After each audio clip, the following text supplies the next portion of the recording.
आज का अपना आर्टिकल स्टार्ट करते हैं। देखो आज संडे है, संडे को कोई एडिटोरियल नहीं आता है, तो इसीलिए हमने एक सैटरडे का एडिटोरियल है न्यूज़पेपर का, वो ले लिया है। ठीक है ना।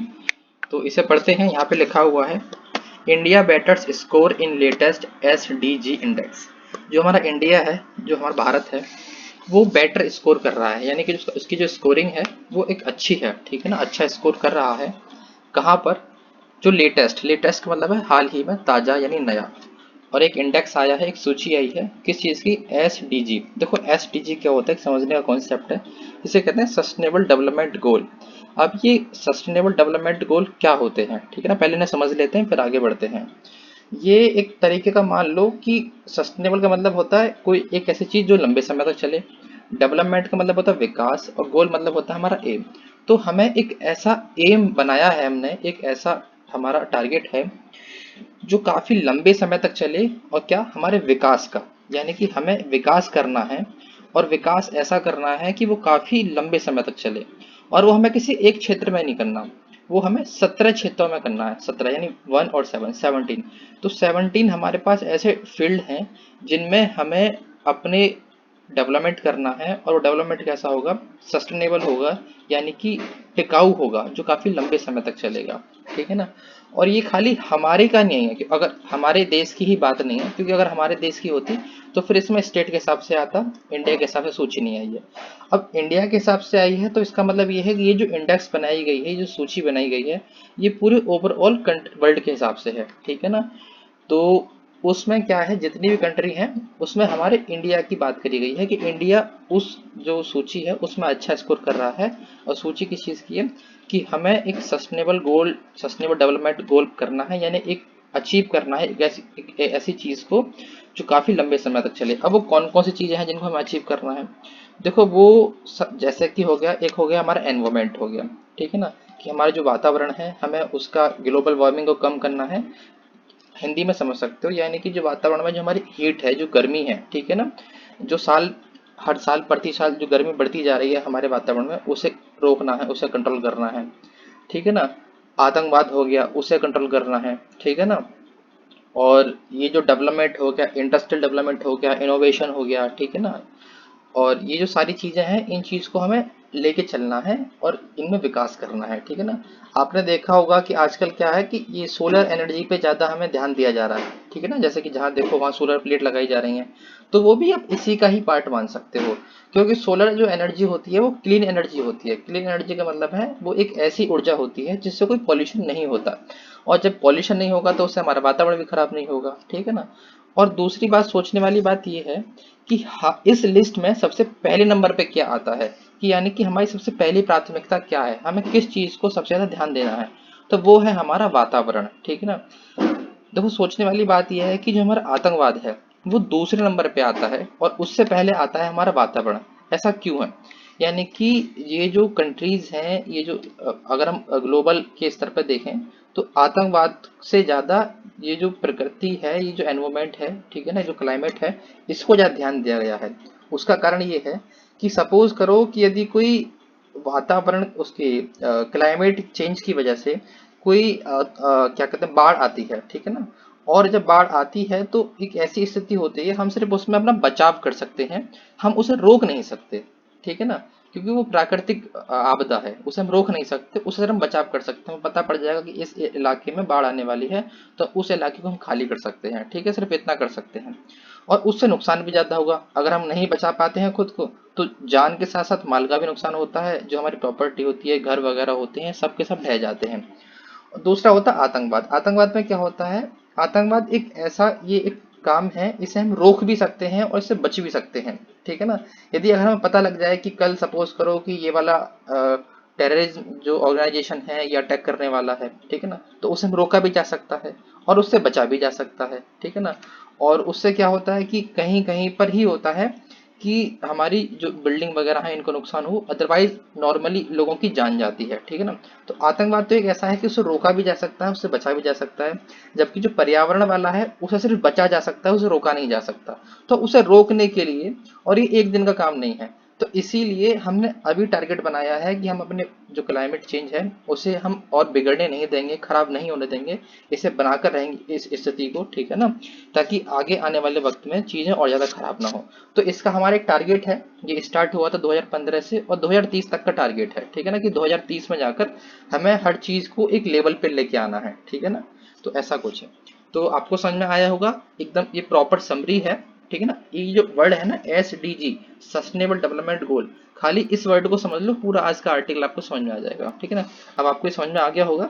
अब इसी में क्या करा है, इंडिया ने जो स्कोर किया है वो अच्छा स्कोर किया है, यानी कि जो इंडिया ने टारगेट लिए हैं इसमें वो उनको अचीव कर रहा है, ठीक है ना। तो ये हमारा आज का अब तक का हो गया। आगे बढ़ते हैं, आगे लिखा हुआ है बट यानी कि मगर methodological tinkering is cause for concern. देखो मैथोडोलॉजिकल मतलब होता है कोई काम हम किसी मेथड के द्वारा करें, ठीक है ना, यानी हर काम को करने की प्रक्रिया होती है। तो जो मैथोडोलॉजिकल है यानी कि प्रक्रिया के हिसाब से हम क्या करें, टिंकरिंग करें। टिंकरिंग करने का मतलब होता है किसी काम को हम करते हैं तो सुधार के लिए करते हैं, किस चीज में, सुधार के लिए की गई कोशिश, ठीक है ना। तो अगर हम इस काम को करेंगे यानी कि अपनी सूची को निकालेंगे तो उसमें हम कुछ सुधार करने के चक्कर में, ठीक है ना, और सुधार करेंगे, सुधार कैसे करेंगे, हम जो मेथड जो है हम उसमें कुछ बदलाव करेंगे, ठीक है ना। तो वो क्या है, इस कॉज है, ये कारण है, फॉर कंसर्न, कंसर्न का मतलब चिंता, यानी कहने का अर्थ ये है हम जिस प्रकार से इस इंडेक्स को बनाते हैं और हम उस बनाने के तरीके में कुछ फेर बदल कर दें और ये सोच के करें कि हम उसमें सुधार कर रहे हैं, तो ये एक चिंता का विषय है, ठीक है ना। क्योंकि कभी कभी ऐसा होता है कुछ अच्छा करने के चक्कर में कुछ गलत हो जाता है। तो ये इस लाइन का मतलब है। आगे बढ़ते हैं कि आगे और क्या क्या हमारे आर्टिकल में लिखा हुआ है, ठीक। आगे है इंडियाज पुश। इंडिया का जो पुश है यानी कि जो धक्का है, पुश का मतलब होता है धक्का देना, ठीक है ना। पुश और पुल आपने देखा हो, गेट पर भी लिखा होता है, किसी मॉल वगैरह पे जाओ, ठीक है ना, कांच का बड़ा सा गेट होता है। तो इंडिया का जो पुश है, जो धक्का है, इन राइट डायरेक्शन, वो एक सही दिशा में है, इन अचीव करने में यानी कि प्राप्त करने में सस्टेनेबल डेवलपमेंट गोल्स को, यानी कि जो गोल्स हैं इनको प्राप्त करने में जो हमारा पुश है, जो हमारी कोशिश है, वो सही दिशा में जा रही है। रिलेटेड टू क्लीन एनर्जी, अब वो किससे संबंध में है, यानी कि जो हमारे गोल्स हैं ये किसके संदर्भ में है, यह है क्लीन एनर्जी के संदर्भ में। क्लीन एनर्जी का मतलब है ऊर्जा, साफ ऊर्जा। ऊर्जा का मतलब होती है इलेक्ट्रिसिटी, ऊर्जा। देखो जो इलेक्ट्रिसिटी है, जो बिजली है, वो ऊर्जा ही तो है। और वो कैसी हो, साफ हो। साफ का मतलब है जिसमें मतलब ऊर्जा बनाने में हमें क्या ना लगे, पॉल्यूशन ना हो, ठीक है ना। देखो ऊर्जा कई तरीके से बनती है, इलेक्ट्रिसिटी पानी से भी बनती है, कोयले से भी बनती है, आजकल तो सूरज की रोशनी से बन रही है जिसे कहते हैं सोलर एनर्जी, ठीक है ना। विंड एनर्जी भी बनती है, पवन चक्की जिसे कहते हैं, वहां से भी बनती है बिजली। तो ये सभी चीजों से बिजली बनती है। तो हम बिजली एक ऐसे सोर्स से बनानी है जहां से पॉल्यूशन ना हो। अब कोयले से अगर हम बिजली बनाते हैं तो हमें क्या होता है, पॉल्यूशन होता है बहुत ज्यादा। और अगर वो पॉल्यूशन होगा तो क्या हमारे वातावरण में नुकसान होगा। तो हमें क्या करना है, वो कोयले से बनाने वाली बिजली को हमें उसको कम करना है, ठीक है ना, ठीक। और क्या करना है हमें इसमें, और क्या गोल्स है हमारे, अर्बन डेवलपमेंट है, यानी कि अर्बन का मतलब है जो शहरी क्षेत्र है उनका विकास करना है। हेल्थ भी इसके अंदर आता है, जो हमारा हेल्थ इंफ्रास्ट्रक्चर है उसको भी ठीक करना है हमें, ठीक है ना।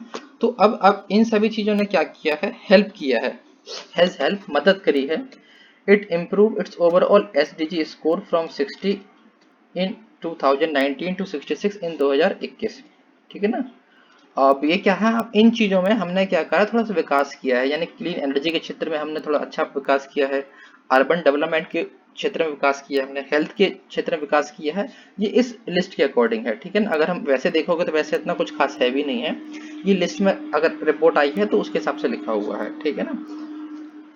और ठीक है ना, और आगे कहाँ पे, इम्प्रूविंग इन ओवरऑल। और जो था हमारा 2019 में जो हमारे स्कोर था वो रैंक थी 60 थी, अब 2021 में कितने हो गए, 66 हो गई है, ठीक है ना। तो 6 अंकों की बढ़ोतरी के हिसाब से हम आगे चल रहे हैं। आगे बढ़ते हैं, आगे लिखा हुआ है, और ये सब किसके अकॉर्डिंग है, ठीक है ना, किसके हिसाब से है ये, अकॉर्डिंग टू नीति आयोग, नीति आयोग के हिसाब से है, ठीक है ना। कि जिसमें जो SDG है इंडिया का जो इंडेक्स है 2021 का, ठीक है ना, 2021 का जो रैंक की जो रिपोर्ट बनाई है किसने बनाई है, नीति आयोग ने बनाई है, ठीक। आगे बढ़ते हैं, आगे लिखा हुआ है besides SDG on eradication of poverty and hunger. Beside का मतलब होता है अतिरिक्त, ठीक है ना, यानी कि इसके सिवा बिसाइड एक होता है जिसमें एस नहीं होता, उसका अर्थ होता है यानी कि हमारे बगल में, यानी कि बराबर में, बाजू में। कोई दो चीज आसपास बैठी हैं उनको कहेंगे बिसाइड, यानी कि आसपास बैठी हैं। और कोई चीज थोड़ी दूर है, ठीक है ना, आपसे काफी अलग है, उसे कहेंगे बिसाइड्स, उसमें एस आ जाता है, ठीक है ना। तो इसका मतलब है इसके अतिरिक्त, इसके सिवा। तो ये जो गोल है एसडीजी के, और किसके ऊपर है, इरेडिकेशन पे। इरेडिकेशन का मतलब होता है खत्म करना, मिटाना। किस चीज को, गरीबी को और भुखमरी को, ठीक है ना, पॉवर्टी और हंगर, इनको मिटाने के सिवा। और क्या है, जो मेजर्स हैं, जो कदम हैं, ठीक है ना, जो रिलेटेड हैं, संबंधित हैं टू अवेलेबिलिटी पर, उपलब्धता पर, ऑफ अफोर्डेबिलिटी। अफोर्डेबल, अफोर्डेबल का मतलब है हम किस चीज को अफोर्ड कर सकते हैं, नहीं कर सकते। तो भुखमरी और गरीबी को मिटाने के सिवा अगर हम बात करें कि कौन सी चीज हमारे पास अवेलेबल है, ठीक है ना, और हम उस चीज को अफोर्ड कर पा रहे हैं या नहीं कर पा रहे, अगर हम उसकी बात करें तो क्लीन एनर्जी इन पर्टिकुलर। तो जो क्लीन एनर्जी है, यानी कि जो बिजली बनाने का जो काम है, और बिजली कैसी, बिना पॉल्यूशन वाली बिजली बनाने का जो काम है, उसने शो किया है, उसने दिखाया है इम्प्रूवमेंट को, उसने एक सुधार दिखाया है कि इस क्षेत्र में अच्छा सुधार हमने किया है, ठीक। और किस में सुधार किया है, और गरीबी हटाने, भुखमरी मिटाने में। हालांकि अगर नॉर्मल रिपोर्ट देखो तो वैसे हमें हर जगह गरीबी और भुखमरी दिखी जाती है हमारे भारत में, लेकिन इस रिपोर्ट में ऐसा कहा गया है तो हम सिर्फ उस रिपोर्ट को पढ़ रहे हैं, ठीक है ना। इसने दिखाया है एक हल्का सा इंप्रूवमेंट है, सुधार है। कहाँ पे, across several state and union territory. और एक्रॉस, एक्रॉस का मतलब है सारे, सारे में, ठीक है ना, पूरब से पश्चिम, उत्तर से दक्षिण, सारे में। और कहाँ पे, सेवरल स्टेट यानी कुछ राज्यों में, और कहाँ पर, यूनियन टेरिटरी में, ठीक है ना, केंद्र शासित प्रदेशों में हमें ऐसा देखने को मिला है कि उस जगह पे थोड़ा सा विकास किया है। आगे बढ़ते हैं, आगे लिखा हुआ है द कंपेन। जो कंपेन है, जो अभियान है, टू इम्प्रूव यानी कि इम्प्रूव करने का, सुधारने का। द एसिस को, एसिस का मतलब होता है पहुंचना, ठीक है ना, पहुंच, कहीं पर पहुंच जाते हैं तो उसे कहते हैं एसिस। तो जो सुधार है पहुंचने का, ठीक है ना, किसका, of house hold. House hold का मतलब घर, घरों में पहुंचने का, किस चीज का, बिजली का, टू इलेक्ट्रिसिटी। तो घरों में बिजली के पहुंचने का जो अभियान है, ठीक है ना। और clean cooking fuel. Clean cooking fuel यानी कि वो गैस जो हो गई हमारी, ठीक है ना, जो खाना बनाने वाली जो गैस होती है क्लीन होती है। क्लीन का मतलब है कि वो उसे बनाने का जो प्रक्रिया है वो ऐसा है जिससे हमारा पॉल्यूशन नहीं होता, ठीक है ना। इसे ग्रीन एनर्जी भी कह सकते हो आप, और क्लीन एनर्जी भी कह सकते हो, ठीक। Cooking fuel has been shown, इसने दिखाया है, to be an important factor, ठीक है ना। तो एक इम्प्रूवमेंट में, एक जो हमारी इलेक्ट्रिसिटी है, घरों में बिजली पहुंची है हमारे, ठीक है ना, और घरों में क्या पहुंचा है, कुकिंग फ्यूल पहुंचा है, यानी कि जो गैस की पाइपलाइन फिटिंग हो गई है। तो उसने भी क्या है, एक इम्पोर्टेंट फैक्टर को दिखाया है कि ये भी एक इम्पोर्टेंट, एक महत्वपूर्ण हिस्सा है, ठीक है ना। तो हमारे गांव वगैरह में तो नहीं, लेकिन शहरों में कहीं कहीं पे इसका गैस का भी सिस्टम है, तो उस चीज़ के बारे में बताया गया है। और ये सभी चीज़ें क्या है, ये उस गोल के अंदर लिखी हुई हैं कि ये सारे गोल हमें पूरे करने हैं, ठीक है ना। कि शहरों का विकास करना है, तो विकास कैसे करेंगे विकास, ऐसा तो है नहीं ना कि हमने बिल्डिंग बना दी, सरकार का काम है तो अब गैस, बिजली, पानी सब चीज़ पहुंचाएगा। आगे बढ़ते हैं, आगे लिखा हुआ है while this is cause for cheer. और इसी प्रकार ये जो सारी बातें ऊपर करी गई हैं, ये एक चीयर का कारण है, कॉज ऑफ फॉर चीयर है, यानी खुशी का कारण बनती है, ठीक है ना, कि आप हल्का सा मुस्कुरा सकते हो, ठीक है ना। आगे बढ़ते हैं, द इंडेक्स, जो इंडेक्स है, जो सूची है, वो रिवील करती है, ये जाहिर करती है, दिखाती है कि that there has been a major decline, कि एक मेजर यानी कि एक बहुत बड़ा डिक्लाइन आया है। डिक्लाइन का मतलब है गिराव, ठीक है ना, कोई चीज गिर रही है, गिराव आया है, हल्का सा झुकाव आया है। कहाँ पर, इन द एरिया, यानी उस क्षेत्र में, और क्षेत्र किस चीज का है, ऑफ इंडस्ट्री का। तो इंडस्ट्री के क्षेत्र में गिराव आया है, ठीक है ना, झुकाव आया है। और ये इस इंडेक्स ने दिखाया है। और किस में आया है, इनोवेशन में आया है। इनोवेशन का मतलब होता है नई चीज़ों को खोजना, ठीक है ना। जो साइंटिस्ट होते हैं, जो इंजीनियर होते हैं, वो नई नई चीज़ों का आविष्कार करते हैं, ठीक है ना। तो इंजीनियर तो नहीं करते आविष्कार, साइंटिस्ट आविष्कार करते हैं। आप इंजीनियर को भी आविष्कार कह सकते हो, कोई नई चीज़ एक ऐसी आविष्कार कर दिया, ठीक है ना, और उसे भी कह सकते हो। तो नई चीज़ों का आविष्कार हो गया। और इंफ्रास्ट्रक्चर हो गया। इंफ्रास्ट्रक्चर का मतलब होता है आपका बुनियादी ढांचा, जैसे कि सड़क हो गया, पुल हो गया, ठीक है ना, डैम हो गया। तो जो इंफ्रास्ट्रक्चर है उसका, ठीक है ना। और इस सब चीज में क्या आया है, एक डिक्लाइन आया है, गिराव आया है, झुकाव आया है, यानी कि इन चीजों का रेट क्या हुआ, कम हुआ है। बिसाइड्स यानी अतिरिक्त, देखो एस लगा हुआ है तो इस वर्ड को थोड़ा सा ध्यान रखना अपने में, ठीक है ना। अगर एस नहीं है तो इसका मतलब है उसके बाजू में, उसके साथ में, और एस लगा हुआ है तो इसका मतलब है इसके सिवा हम किसी और की बात कर रहे हैं, ठीक है ना। ये तो है ही है, हम किसी और चीज की बात कर रहे हैं। तो बिसाइड्स डिसेंट वर्क, इसके साथ साथ और क्या है, इसके अतिरिक्त जो डिसेंट वर्क है और इकोनॉमिक ग्रोथ है, यहाँ पर भी क्या आया है, गिराव आया है। इकोनॉमिक ग्रोथ यानी कि आर्थिक डेवलपमेंट, विकास, आर्थिक विकास। और डिसेंट वर्क मतलब, डिसेंट वर्क में वो वर्क आ जाता है, इसमें आता है कि सरकार आपको क्या करे, एक ऐसा काम करे जिससे कि जनता के लिए फायदा हो, यानी कि सरकार को रोजगार पैदा करना है जनता के लिए, तो वो ये डिसेंट वर्क के अंदर आता है, ठीक है ना। कि सरकार क्या करे, रोजगार ला के दे, ठीक है ना। अब रोजगार तो वैसे ही नहीं है आपकी यहाँ पे, देखो देखने को मिल रहा है कि कहाँ ही सरकारी नौकरियां मिल रही हैं, ठीक है ना। तो उसी बात है, जो डिसेंट वर्क है, इकोनॉमिक ग्रोथ है, आर्थिक जो स्थिति है हमारी वो भी अब डाउन हो रही है, ठीक है ना। आर्थिक विकास नहीं हो रहा है, इंफ्रास्ट्रक्चर की कमी है, इनोवेशन की कमी है, इंडस्ट्री में झुकाव है, ठीक है ना, कमी है। तो इन सभी चीजों में क्या है, गिरावट आई है, ठीक। आगे बढ़ते हैं। और इसने क्या किया है, अगेन यानी कि दोबारा, मेड में इस बनाना, वर्ड्स माने कि बहुत बुरा, by the lockdown imposed by government seeking to tackle the कोविड-19 पेंडेमिक। और ये जो सब कुछ है इसको और ज्यादा खराब कर दिया है, ये तो एक तो खराब है ही है, ठीक है ना। इसको और ज्यादा खराब कर दिया है किसने, लॉकडाउन ने, जिसको इम्पोज किया है, जिसको लगाया है, थोपा गया है सरकार के द्वारा। और सरकार ने क्यों लगाया है, एक कोशिश करते हुए, सीकिंग करते हुए, कुछ पाने की कोशिश करना, ठीक। सीक का मतलब होता है कुछ पाने की कोशिश करना। तो इसने, सरकार ने लगाया है सीक करते हुए, टू टैकल, टैकल का मतलब है सामना करना, लड़ाई करना, टू कोविड-19 पेंडेमिक, यानी कि जो पेंडेमिक जो महामारी है कोविड-19, इसको टैकल करने की कोशिश के लिए, ठीक है ना, इसका सामना करे, इस कोशिश में उसने ये इसको इम्पोज किया है, लगाया है, ठीक है ना। टैकल का मतलब सामना करना और सीक मतलब कोशिश करना, ठीक। तो सामना करने की कोशिश में इसने इम्पोज किया लॉकडाउन को। आगे बढ़ते हैं, आगे लिखा हुआ है बट, यानी कि मगर, the stark difference, stark difference का मतलब है एकदम साफ साफ, एकदम क्लियर जो डिफरेंस है, जो भेदभाव है, जो अंतर है, बिटवीन यानी कि बीच में, southern and western state. Southern यानी कि जो साउथ के स्टेट हैं, वेस्टर्न यानी जो वेस्ट के स्टेट हैं, ठीक है ना, जो राज्य हैं उनमें। ऑन द अदर हैंड, एक तरफ अगर हम इनकी बात करें, और दूसरी तरफ क्या है, जो नॉर्थ सेंट्रल है, नॉर्थ सेंट्रल का मतलब आप कह सकते हो अपना ये जो दिल्ली वाला जो हिस्सा है, ठीक है ना, जो कैपिटल वाला रीजन है उसको बात करें, ये वाला, और ईस्ट रीजन जो हो गया, ठीक है ना। ईस्ट रीजन यानी कि जो हमारा बिहार की साइड अगर हम चले जाएं, ठीक है ना, और अपना ये सेवन सिस्टर्स की तरफ चले जाएं, ठीक है ना, मेघालय, मिजोरम, आसाम, मणिपुर, ठीक है ना, इनकी तरफ चले जाएं, तो यहाँ पर क्या है, अगर ऑन द अदर हैंड इनको अगर हम एक तरफ रखें, इन देयर परफॉर्मेंस, अगर इनकी परफॉर्मेंस के ऊपर इनको हम अलग रखें, कहाँ पर, एसडीजी वाले क्षेत्र में, ठीक है ना, कि इस क्षेत्र में इन स्टेट्स ने कैसा कैसा विकास किया है, इनको हम अलग अलग रखें, तो ये क्या करता है, पॉइंट करता है, ये एक इशारा करता है, पॉइंट टू, ठीक है ना। अब किस चीज का इशारा कर रहा है वो देख लेते हैं। पॉइंट टू परसिस्टिंग, परसिस्ट का मतलब होता है किस चीज का बने रहना, ठीक है ना। पॉइंट टू परसिस्ट, ये इशारा करता है बने रहने का। सोशियो इकोनॉमिक, सोशियो इकोनॉमिक का मतलब होता है सामाजिक और आर्थिक, ठीक है ना। सोशियो का मतलब सामाजिक और इकोनॉमिक मतलब आर्थिक, ठीक है ना। तो परसिस्ट करता है, इशारा करता है कि ये बना हुआ है सामाजिक और आर्थिक। गवर्नेंस डिस्पार्टीज, यानी कि डिस्पार्टीज का मतलब होता है अंतर, ठीक है ना। और गवर्नेंस का मतलब होता है कि किस चीज के काम को करने का तरीका, यानी कि सरकार का गवर्नेंस कैसा है, वहाँ का कार्य, सरकार किस तरह से अपना काम कर रही है, ठीक है ना, उसे कहते हैं गवर्नेंस, ठीक है ना, उसकी पॉलिसी किस तरह से लागू कर रही है।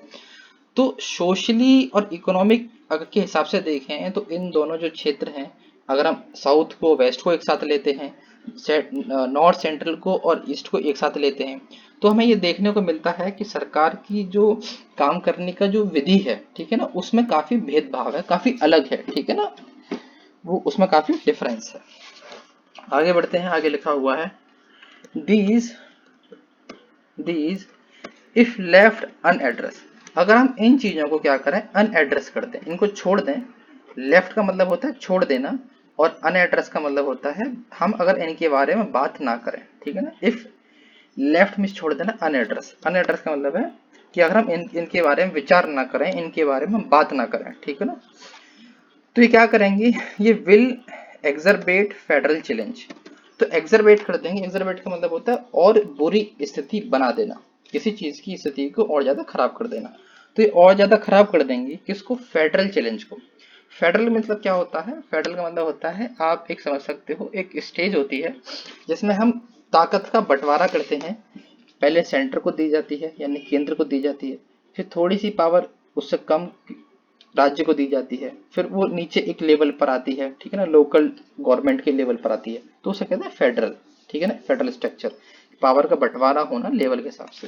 तो उस स्थिति को और ज्यादा खराब कर देगा, और वो चैलेंज के रूप में, ठीक है ना, यानी कि जो सेंटर है, जो स्टेट है, ठीक है ना, उसके बीच में जो हमारी जो स्थिति है उसे और ज्यादा खराब कर देगा। एंड कम्स आउट, और ये इस तरह से निकल करके आता है, ठीक है ना, जैसे कि देखा गया है, as seen in public health challenge, और जैसे कि देखा गया है, एज सीन जो कि देखा गया है, इन पब्लिक हेल्थ चैलेंज, यानी कि जो पब्लिक है, जनता है, उसके जो स्वास्थ्य है उसके चैलेंज के रूप में देखा गया है। कहाँ पर, during the second wave across some of words, some of the words of states. और ये सब कहाँ देखा गया है, कुछ राज्यों में देखा गया है जहां पर स्थिति बहुत ज्यादा खराब है, किसके कारण है, दूसरी वेव के कारण है, दूसरी वेव की चीज की, कोरोना वायरस की।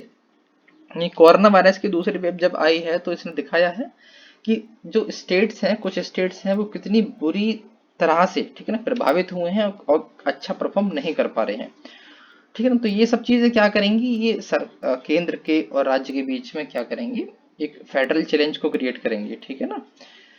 और फिर आई होप ये हमारा आज का आर्टिकल है आपको समझ में आया होगा, ठीक है ना।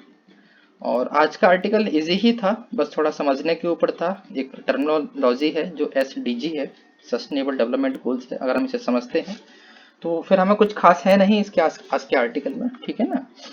फिर फिलहाल आज के लिए इतना ही, चलते हैं, धन्यवाद।